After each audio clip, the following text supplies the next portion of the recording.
Hi hello నమస్తే welcome to Mahaa Max. So టాలీవుడ్లో ఎన్నో మూవీస్ తీస్తూ తనకంటూ ఒక ప్రత్యేక గుర్తింపు తెచ్చుకున్నారు అవినాష్ కొల్లా గారు. అలానే ఇప్పుడు జూన్ 4th రిలీజ్ అవుతున్న పెద్ది మూవీకి కూడా విజువల్ వండర్స్ అయితే క్రియేట్ చేశారు. ఈ సినిమా కోసం వేసిన సెట్స్ కానీ ఆర్ట్ డిజైన్స్ కానీ అలానే పీరియాడిక్ డిజైన్స్ కానీ ఇవన్నీ భారీగా హైప్ అయితే క్రియేట్ చేశాయి. క్రియేటర్ అవినాష్ కొల్లా గారిని మనం మహామాక్స్ తరపు నుంచి ప్రత్యేకంగా కలుసుకొని కొన్ని విషయాలు తెలుసుకుందాం పెద్ది గురించి. హాయ్ అండి, నమస్తే. నేను ఒక ఇంటర్వ్యూలో చూసా, మీరు పెద్ది గురించి ఇంటర్వ్యూ స్టార్ట్ చేసిందే మీరు యాక్చువల్లీ. అండ్ మీ ఇంటర్వ్యూస్ చూసే ఇంకా మాకు ఎంతూజియాజం ఇంకా ఎక్కువైందని చెప్పాలి. మీరు ఒక ఇంటర్వ్యూలో మెన్షన్ చేశారు, నేను బుచ్చిబాబు గారు ఈ కథ చెప్పినప్పుడు మీరు ఒక 20 minutes అసలు షాక్లో ఉన్నాను, ఎమోషనల్గా నేను డిస్టర్బ్ అయ్యాను అని అన్నారు.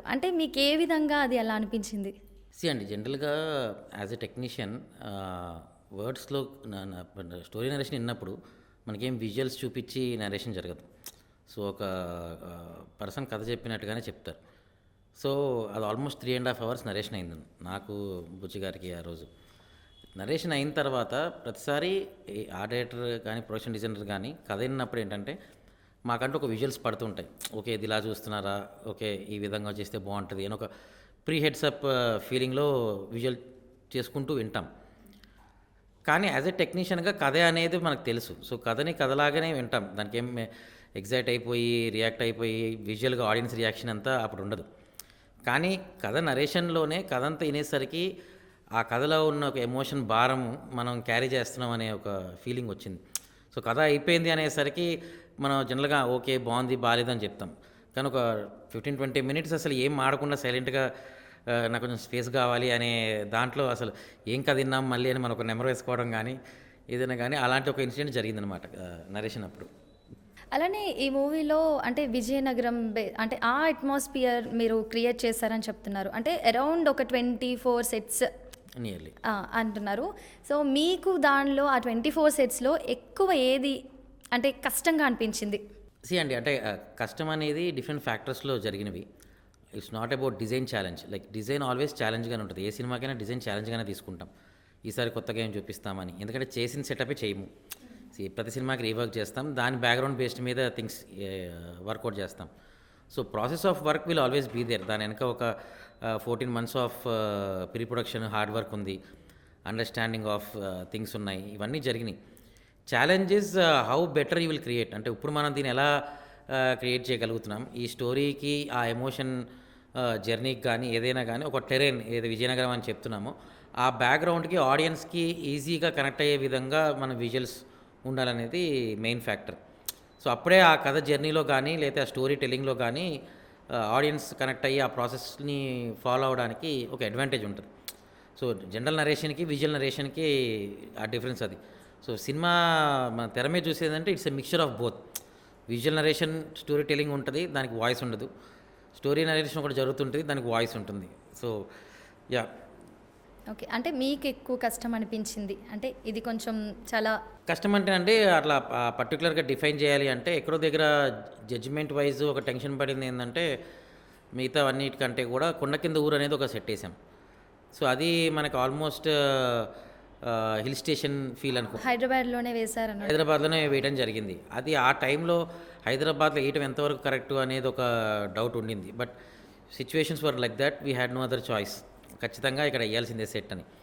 సో ఎక్కడో దగ్గర మనకు ఒక కాన్ఫిడెన్స్ ఉంటుంది కదా, అది మనం అనుకున్నది అచీవ్ అవుతామా లేదా అనే డౌట్ ఉండటం వేరు, లేదు 100% అచీవ్ అవుతామని కాన్ఫిడెన్స్ చేయటం వేరు.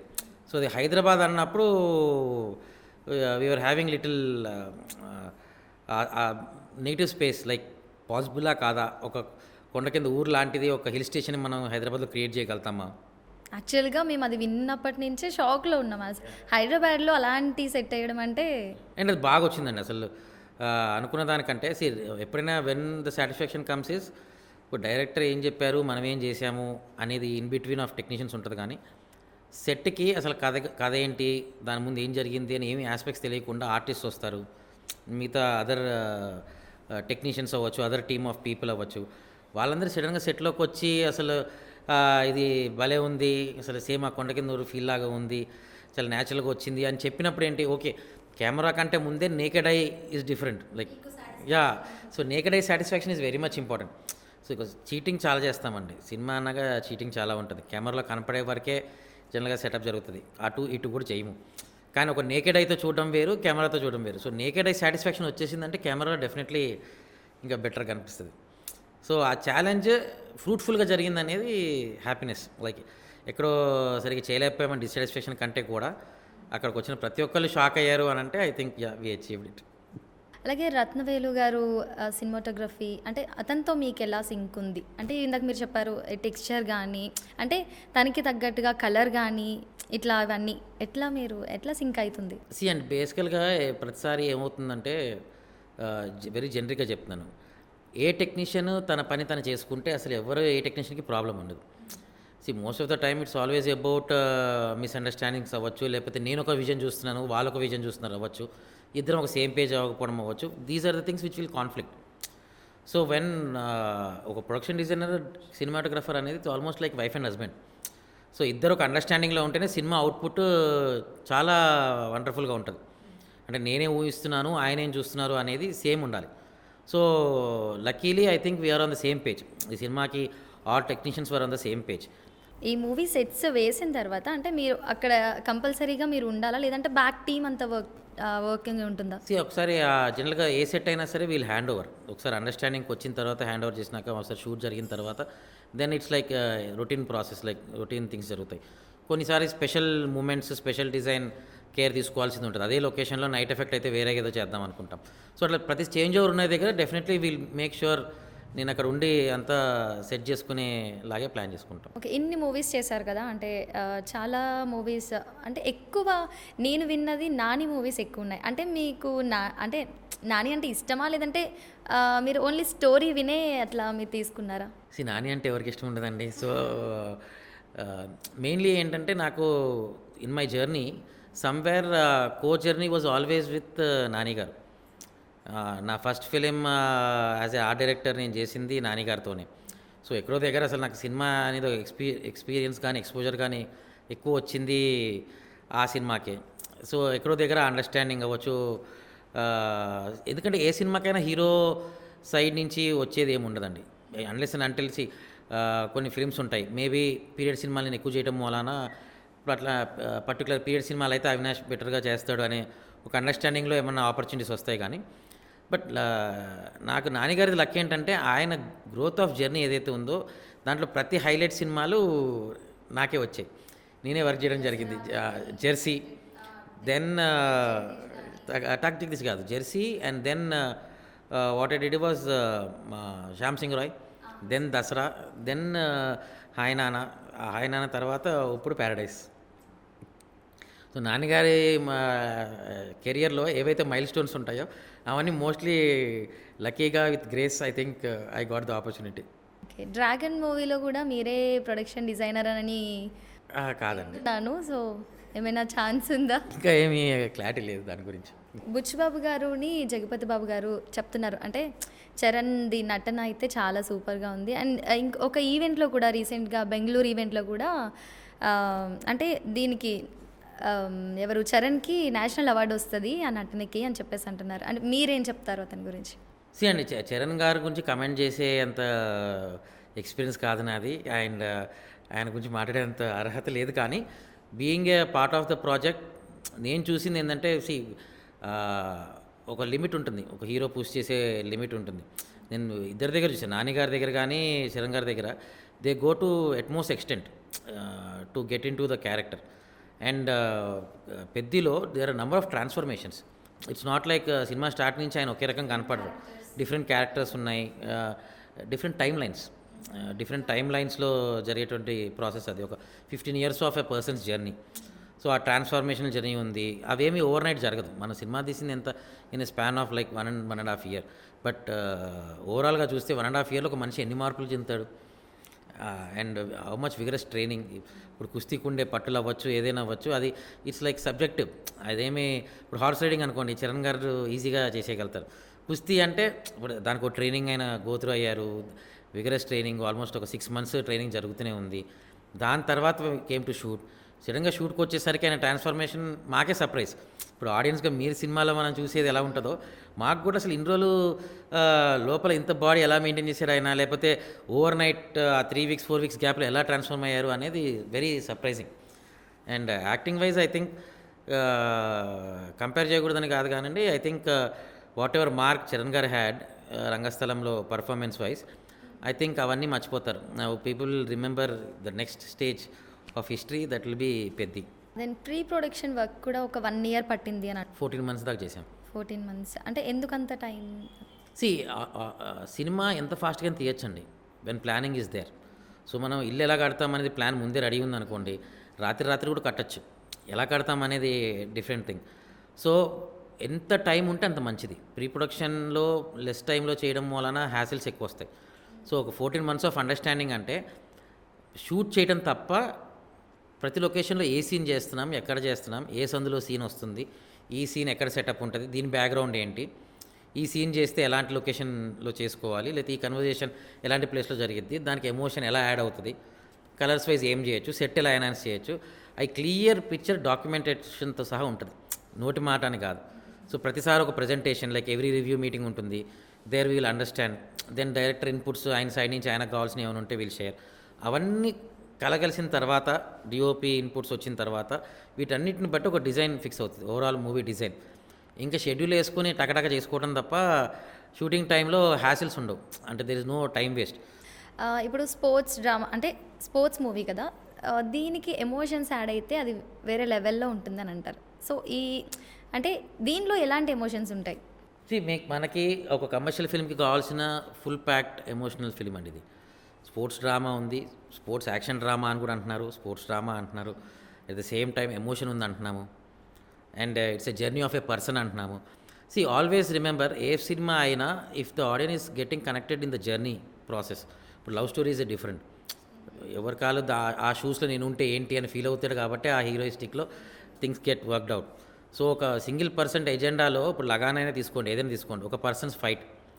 So it's a pre independent thing, ఇదేమీ పర్సనల్ ఫైట్ కాదు, it's overall fight with an agenda. At the same time it's not a pre independent కాదు, 80s 95s ప్రీ 90sలో వచ్చింది స్టోరీ. సో దానికి ఏం వేరియేషన్ ఉండొచ్చు, ఎలాంటి ఎలిమెంట్స్ ఉంటాయి, ఆ ఫ్యాక్టర్ని మనం ఎలా కనెక్ట్ చేయగలుగుతాం. సో ఇవన్నీ ఫ్యాక్టర్స్ని మనం చూసుకోవాల్సి ఉంటుంది. ఇంత రియలిస్టిక్ వరల్డ్ని ఎలా క్రియేట్ చేస్తారు? అంటే జనరల్గా production designers job is I think మా పిక్టోరియల్ మెమరీ అండి. అంటే I work in that way. జనరల్గా ఎవరికైనా సరే ఇమేజినరీ అండర్స్టాండింగ్ ఉంటుంది. ఇప్పుడు కళ్ళు మూసుకుంటే ఒక ఇమేజ్ వస్తుంది అనేది. ఇప్పుడు ఏదైనా ఒక విషయం చెప్పినా మనకి ఒక ఇమాజినేషన్ మైండ్లో మీతో మాట్లాడేటప్పుడు కుస్తీశాల అంటే నాకు ఒక ఇమేజ్ వస్తుంది. సో ఆ ఇమేజినరీ థింగ్స్ని what we have to create in the realistic world. So ఇప్పుడు కాకపోవచ్చు, 2-3 ఏళ్ల క్రితం ఎక్కడో దగ్గరికి వెళ్ళినప్పుడు ఏదో కనిపించుండొచ్చు, అది మైండ్లో ఉంటుంది, లేకపోతే ఎక్కడో దగ్గర రికార్డ్ చేసి పెట్టుకుంటాం. ఆ ఆపర్చునిటీ వచ్చినప్పుడు రైట్ టైం రైట్ ప్లేస్లో వాడుకోవటం, లేకపోతే చైల్డ్హుడ్ నా మెమరీస్ అవ్వచ్చు, 70s 80sలో నాకు తెలిసి నేను చూసిన ఏమనివచ్చు. So everything is very important. So ఎంతవరకు మనం మెమరీలో ఇన్ఫర్మేషన్ ఉంది దాన్ని రైట్ ప్లేస్ రైట్ టైంలో యూజ్ చేయడం వల్లనే I think the difference between other production designers and నా వర్క్ వైజ్ మీకు ఆ డిఫరెన్స్ ఎక్కువ తెలుస్తుంది. Because I have very strong memory. This thing నాకు చిన్నప్పుడు జరిగిన ప్రతి విషయాలు కూడా గుర్తుంటాయి. And at the same time education wise also maybe I had different streams of understanding. ఎక్కడో దగ్గర ఏదో ఒక అండర్స్టాండింగ్ నాకు తెలిసి బెటర్గా వర్క్ చేయడానికి యూజ్ అవుతుంది. అలానే అంటే మీరు చాలా మూవీస్ చేశారు, బట్ మీకు బుచ్చిబాబు గారికి ఉన్న మధ్య బాండింగ్ ఎలా ఉంది ఈ మూవీలో? వెరీ కూల్ పర్సన్, బయట చూసే వాళ్ళకి అలా కనిపిస్తుంటారు. బట్ ఎప్పుడైనా సరే అండి, any passionate person who is doing his job right will have that aggression towards the work. అది ఎప్పుడైనా సరే, నేనైనా సరే work wise will be in commanding position only. So బుచ్చిగారు అయినా అదే కమాండింగ్ పొజిషన్. ఆయనకు కావాల్సింది ఏంటి అనేది ఆయన తీసుకోవాల్సిందే, నాకు కావాల్సింది ఏంటనేది నేను తెచ్చుకోవాల్సిందే. సో అండర్స్టాండింగ్ చాలా బాగుందండి. జనరల్గా మిగతా సినిమాల్లో ఉండే అండర్స్టాండింగ్ కంటే కూడా ఇట్లాంటి సినిమాలకి ఒక అండర్స్టాండింగ్ జర్నీ ఉంది కాబట్టి ఇంకెక్కువ కావాలి.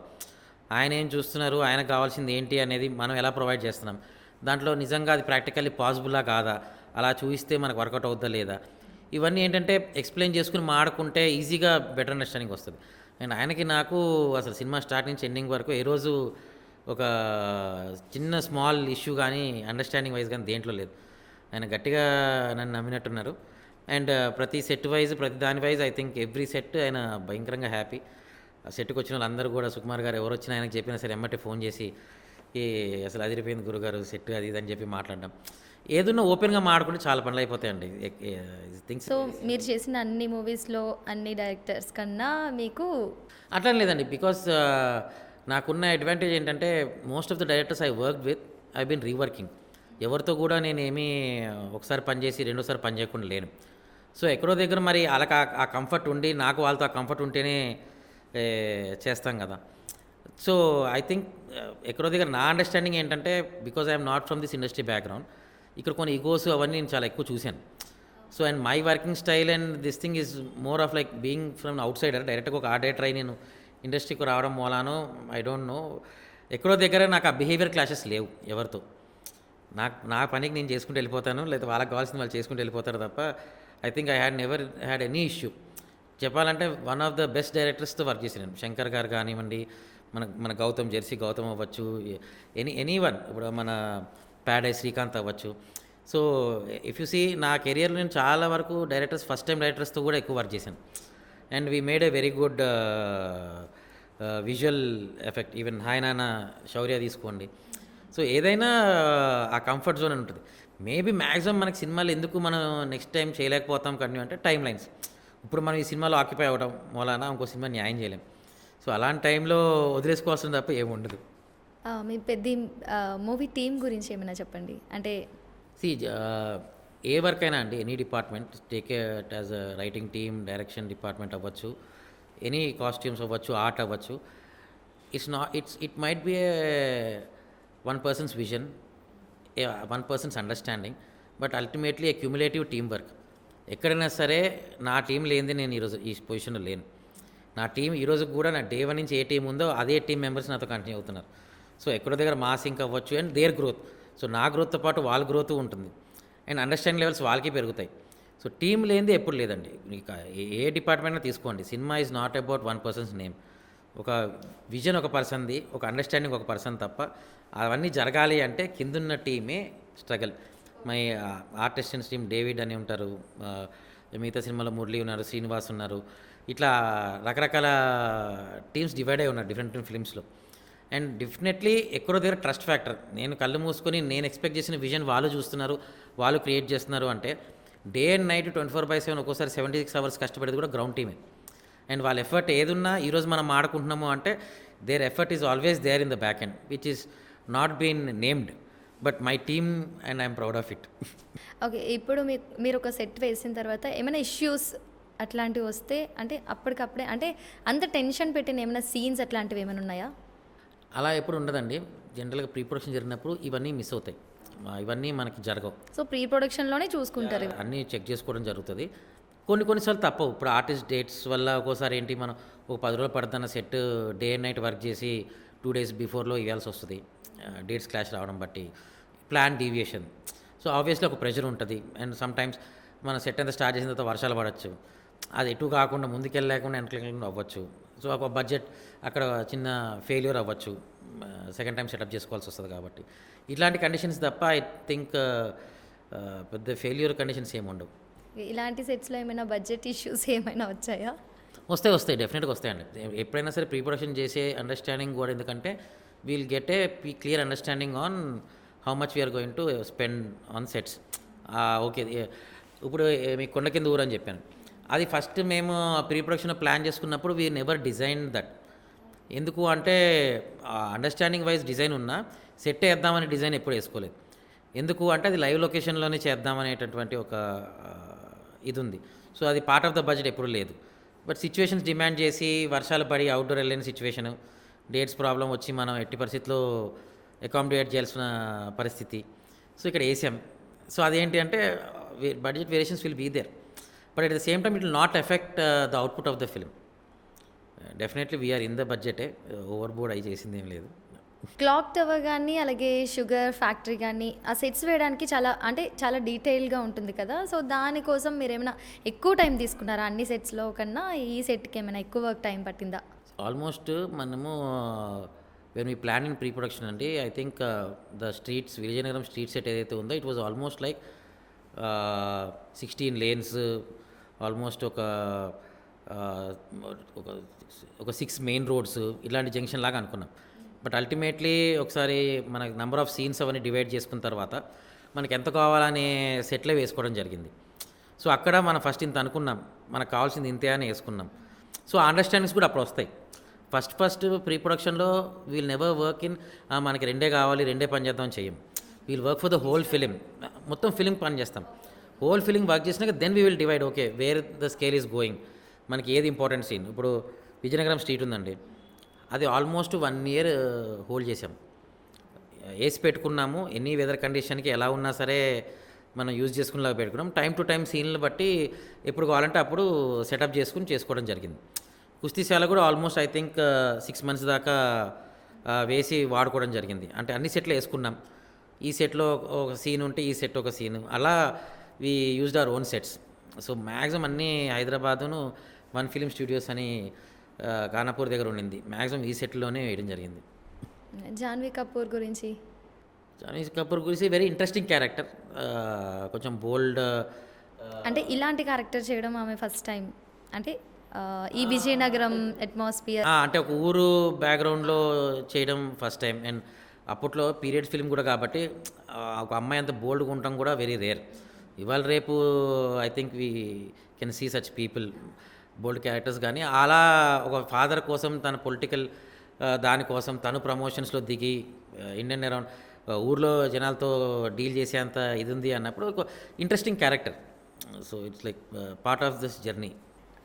అయితే ఆడియన్స్ ఒకవేళ ఈ మూవీ చూసి బయటకు వచ్చిన తర్వాత వావ్ అని అనిపించే ఒక సీన్?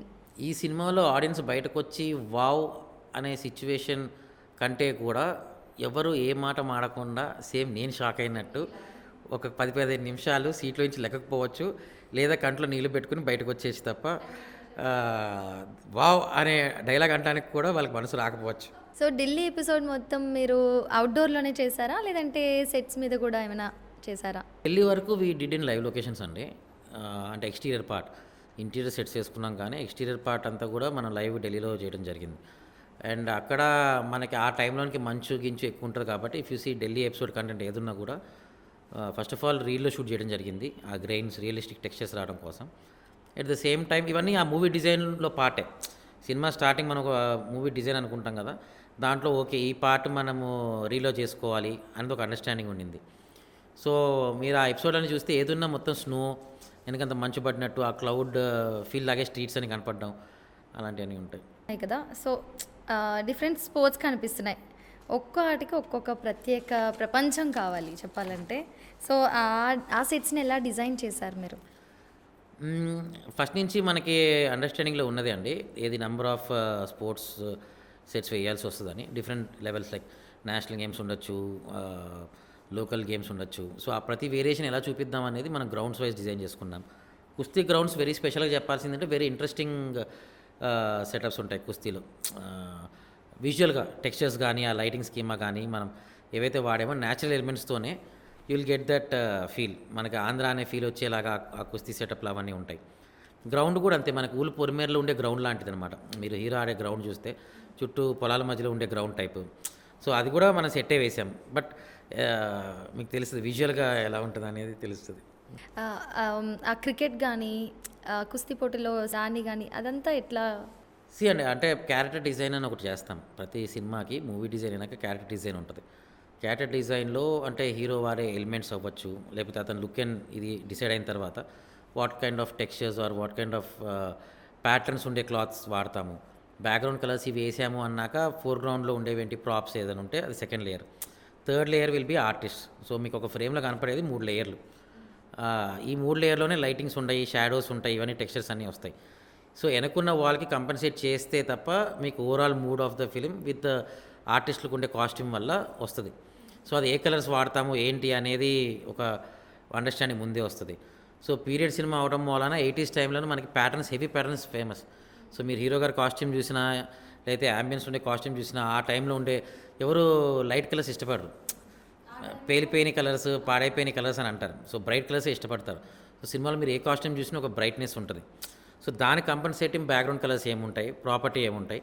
సో అట్లాంటి క్యారెక్టర్ ఇప్పుడు హీరో గారు బ్యాగ్ గాని ఏదైనా క్యారీ చేస్తే ఎట్లాంటి బ్యాగ్స్ క్యారీ చేస్తారు? ఆ టైంలో ఉండే మెటీరియల్ అవైలబిలిటీ ఏంటి? ప్లాస్టిక్ ఉందా? లేదా? లేతే నవార్ ఉందా? ఎలాంటి మెటీరియల్ వాడితే బెటర్? అలానే ఈ మూవీ స్టార్టింగ్ మీరు ఏ సెట్స్‌లోకి ఫస్ట్ రామ్ చరణ్ ఎంటర్ అయ్యారు? ఎంటర్ అయిన తర్వాత ఆ సెట్ గురించి ఏమైనా చెప్పారా మీకు? అతని ఫీలింగ్ ఏంటి అని? అది చాలా సార్లు జరిగిందండి. ఫస్ట్ సెట్ మనం ఏసింది ఫ్యాక్టరీ. Then cricket. సో అట్లా ప్రతి సెటప్ ఏ సెటప్ వచ్చినా ప్రతిసారి ఆయన నన్ను ఎంకరేజ్ చేసి అసలు విజువల్‌గా బావుందనే కమెంట్సే వచ్చాయి. And most of the time Charan గారు చూడడానికి వచ్చిన గెస్ట్స్ గానీ వీళ్ళందరికి కూడా వాళ్ళ కథ తెలియకపోయినా సెట్‌లోకి రాంగానే ఒక వైబ్ వస్తది. చూసి ఏంటిది సెట్ ఏసిందా? అక్కడ ఉన్నది కాదా? ఆల్రెడీ ఇలాంటి దానికి వర్డ్స్ ఉంటాయి చూసారా? అవి చాలు మనకి. కొంచెం సాటిస్ఫాక్షన్ ఉంటది. ఓకే. మీ జర్నీ మీ ఫస్ట్ సినిమా ఏంటి ప్రొడక్షన్ డిజైనర్‌గా? First cinema as an art director was 'Krishnagadi Veeraprema' కాదండి. ఓకే. దానికి దీనికి డిఫరెన్స్ ఏంటి? అంటే మీకు సింప్లిఫై చేసి చెప్పాలంటే art direction is something and production design is almost similar factor. అంటే ఒకే జోనర్కి సంబంధించింది ఇది. కానీ అంటే సింపుల్గా మీకు ఈజీగా అర్థమవుద్దంటే జనాలకు తెలిసిన నాలెడ్జ్ డిఓపి సినిమాటోగ్రఫర్కి ఉన్న తేడా ఇద్దరు ఒకటేనా? సో అలాంటి ఒక థిన్ లైన్ ఉంటుంది. The thing is like production design is someone who will keep the whole film in contact, including budget of the film అవ్వచ్చు, the design of the film అవ్వచ్చు, overall look of the film. దీని తర్వాత then comes the budget understanding and scale of this thing. So art director position will come after the designs are locked and everything is been catered. Then coming to on ground level work. Like on ground లెవెల్లో మనం sets చేసుకుని ఎలా చేస్తాం, ఎలా plan చేసుకుంటాం, day to day activities ఎలా ఉంటాయి అనేది మోస్ట్లీ ఆ డైరెక్షన్ జాబ్ లాగా ఉంటుంది. బట్ థింగ్ ఈజ్ ప్రతి సినిమాకి ఇద్దరు అవసరం. కొన్ని సినిమాలు నేను చేసిన దాంట్లో ప్రొడక్షన్ డిజైనర్ కూడా లేడు. అంటే ఏంటంటే it's not like we didn't work that way. అక్కడ కూడా ప్రొడక్షన్ డిజైన్ వర్క్ చేసాం. కానీ అండర్స్టాండింగ్ ఏంటంటే అక్కడ ఆ టైం లైన్కి ఇంత ఎక్స్పోజర్ లేదు. అండ్ తెలుగు సినిమా ఆ టైంకి మనకి వరల్డ్ సినిమా కాదు అండ్ పాన్ ఇండియా సినిమాలు కాదు. So there was some restriction. ఒక లెంత్ వెళ్ళడానికి అంతకుముందు కాస్ట్యూమ్ డిజైనర్స్ అనే ఫార్మాటే మన దగ్గర లేదు. ఇప్పుడు కాస్ట్యూమ్ డిజైనర్స్ని హైర్ చేస్తున్నాము. అది బాలీవుడ్లో ఉండే concept. So when larger audience are coming in to play we have larger things to cater. అంటే ఇప్పుడు ప్రొడక్షన్ డిజైన్లో ఎన్ని డీటెయిల్స్ వెళ్తున్నాం, ఇప్పుడు ఇన్ని డీటెయిల్స్ పట్టించుకోవాల్సిన అవసరం ఉందా లేదా, ప్రీ ప్రొడక్షన్ అవసరం ఉందా అంటే yeah, when you're making for a larger audience we need to take care of larger things. So మీరు ఎక్కువ పెద్ద బడ్జెట్ ఉన్న సినిమాసే చేశారు ఇప్పటి వరకు? చిన్నవి చాలా చేశారు. Okay sir. అంటే దసరా ఇవన్నీ మరి అవన్నీ అంటే బయటకు అవే చెప్తున్నాం కానీ డీజేటీలో నేనే చేశాను. దాని ముందు చిన్న సినిమాలు నేను చేశాను. ఇప్పుడు ఎపిక్ అని ఆనంద్ దేవరకొండది వస్తుంది, అది నేనే చేశాను. ఓకే. ఓకే. అంటే ఇప్పుడు దీని అంతటికీ రీసెర్చ్ అవసరం, చాలా పేషెన్స్ అవసరం. మరి దీని నుంచి రిలీఫ్ అవ్వడానికి మీరు ఏం చేస్తుంటారు? పెళ్లి చేసుకోలేదు అంతే. అది చాలు. I have 24 hours of time to put for film. అందుకే ఎక్కువ టైం ఉంటుంది అంటున్నారు. నాకు వేరే పని ఏం లేదు ఇంకా. Thank you sir. పెద్ది గురించి మీరు చెప్తున్న విషయాలు చూస్తుంటే మాకు ఇంకా ఆసక్తి పెరిగింది ఆ మూవీ చూడాలి అని. ఇంత అద్భుతమైన విజువల్ని క్రియేట్ చేసినందుకు కూడా మీకు చాలా థ్యాంక్స్ సార్. మీ అప్కమింగ్ ప్రాజెక్ట్స్ కూడా సక్సెస్ అవ్వాలని కోరుకుంటూ థ్యాంక్ యూ సార్. సో చూసారు కదండి అవినాష్ కొల్లా గారు పెద్ది సినిమా గురించి మనతో పంచుకున్న విశేషాలు. June 4th రిలీజ్ అవుతున్న పెద్ది మూవీని కూడా మాతో పాటు మీరు కూడా థియేటర్లో చూసి ఎక్స్పీరియన్స్ చేయండి. ఇదండి to be honest with Valli. మరొక ఎపిసోడ్తో మళ్ళీ కలుద్దాం. అంతవరకు చూస్తూనే ఉండండి మహామాక్స్.